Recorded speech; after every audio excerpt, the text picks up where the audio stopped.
Oui, bonjour Jean-Michel et bonjour à tous les auditeurs de Grand Sud FM. Aujourd'hui, nous allons vous parler des rencontres d'archéologie de la Narbonnaise puisque c'est jusqu'à dimanche à Narbonne. Et aujourd'hui, nous sommes au cœur de cette médiathèque du Grand Narbonne où nous allons parler de cette 5e édition. Justement, Marc Azéma, présentez-nous ces rencontres d'archéologie de la Narbonnaise. Alors, ces rencontres ont été créées il y a maintenant 4 ans, c'est la 5e édition. Et donc, c'est, comme le terme l'indique, c'est une manifestation qui a pour objectif de faire se rencontrer le grand public avec les professionnels de l'archéologie et de la médiation.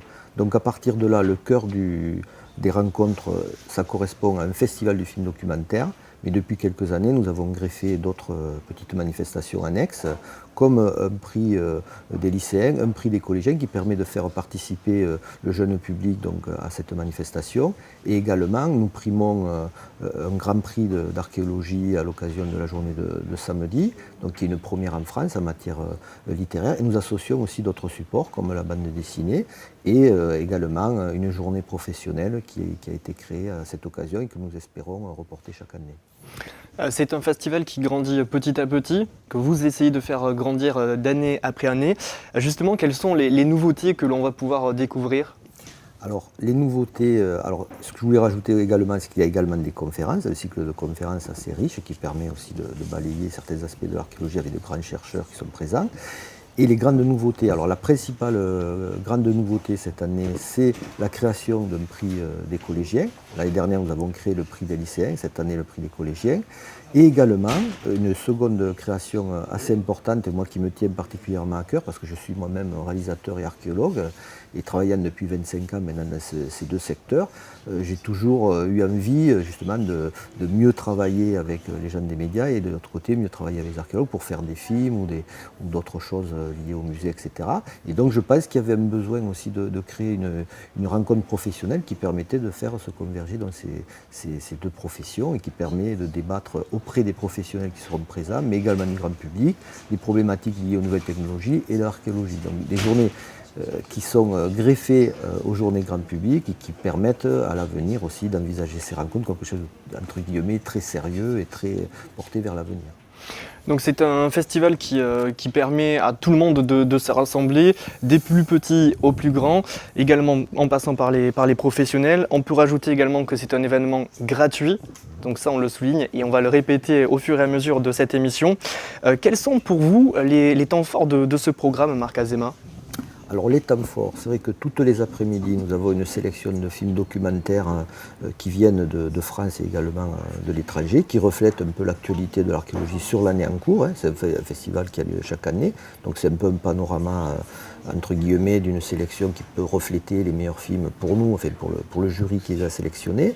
Et à partir de là, donc l'organisation de chaque journée, c'est matinée scolaire à la médiathèque, après-midi projection de films et le soir conférence. Donc c'est un rythme qu'on essaye d'inculquer aux rencontres depuis maintenant 2-3 ans et qui culmine le samedi avec là le grand temps fort des rencontres qui va correspondre également au stand du livre et de bande dessinée qui est présent à la médiathèque mais qui là va s'étoffer dans le cadre du théâtre et qui va être aussi l'objet, cette journée va être aussi l'objet de la remise des prix, c'est-à-dire la remise des prix du meilleur film documentaire. Il y a 3 prix qui vont être décernés par le jury, et également le prix lycéen, le prix collégien et le grand prix du livre d'archéologie. Donc là, ça va culminer avec des animations tout autour, et notamment dans le cas des animations, on bénéficie de la collaboration du musée de Totavel qui sera présent, le musée Amphoris qui était présent mercredi dernier, et également l'INRAP, qui est un partenaire très fort qui nous aide aussi dans ces animations, et une grande animation qui aura lieu toute l'après-midi avec la troupe ACTA de gladiateurs, qui est vraiment ce qui se fait de mieux en matière à la fois de spectacle de gladiateurs et de reconstitution expérimentale. C'est donc sérieux et en même temps pédagogique. Donc ça, ils seront présents sur le parvis du théâtre, et ça a pour objectif justement de fédérer à la fois les familles, le public plus avancé en archéologie, et donc de faire du théâtre à ce moment-là la conclusion de nos rencontres. Donc là, ça va être la 2e année consécutive que vous allez du côté du Théâtre Scène Nationale de Narbonne. Le but pour vous, c'est d'aller dans différents lieux dans Narbonne afin eh bien on va dire, de mettre en lumière ces lieux sur Narbonne et de faire donc parler de l'archéologie. Exactement, c'est vrai que bon, moi je suis narbonnais de naissance, donc j'ai découvert l'archéologie à Narbonne grâce à mon professeur de collège, M. Robe, qui était professeur à Jules Ferry. Et j'ai été un peu initié par cet homme-là, que je remercie évidemment. Et à partir de là, c'est vrai que Narbonne rayonne, a toujours rayonné, sauf que ces dernières décennies, c'est vrai qu'on avait un peu perdu, on avait un peu oublié que c'était la première capitale de la Gaule. Donc je trouvais tout à fait légitime de créer des rencontres également ici, par rapport à cette assise archéologique.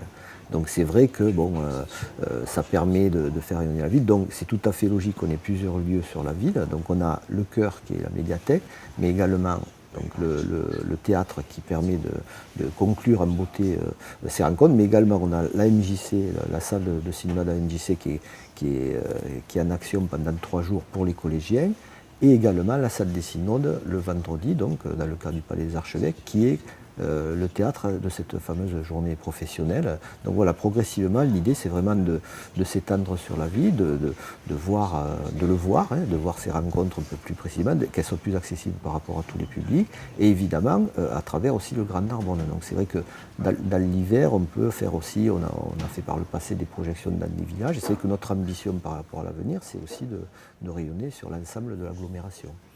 Donc lors de ces 5e rencontres d'archéologie de la Narbonnaise, il y aura un jury. Qui compose ce jury ? Alors le jury est présidé par Christophe Gouman, qui est directeur du festival, qui est archéologue et qui est directeur du festival de Nyon en Suisse, le festival du film archéologique. Il y a également Diane Dussault, donc, qui est conservatrice au musée de l'Atara à Montpellier, à Latte. Il y a également Marianne Sorba, qui est réalisatrice et qui a obtenu le Grand Prix l'année dernière dans le cadre des rencontres. Viviane Thivin, qui est journaliste sur Narbonne. Et également Amandine Marchal, qui est égyptologue et qui publie beaucoup d'ouvrages sur l'Égypte ancienne, qui fera d'ailleurs une conférence demain sur les momies. Voilà, et on rappelle aux auditeurs de Grand Sud FM qu'ils peuvent découvrir le programme jour après jour sur le www.rencontre-archéologie.com, et puis on va également le souligner tout au long de cette heure consacrée à ces rencontres d'archéologie de la Narbonnaise jusqu'au dimanche 1er octobre. Et bien c'est un événement gratuit, donc n'hésitez pas, venez découvrir l'archéologie tout au long de cette semaine sur Narbonne. Jean-Michel, nous on va continuer avec un deuxième invité dans les prochaines minutes. Ce sera en compagnie de Jean Guilaine.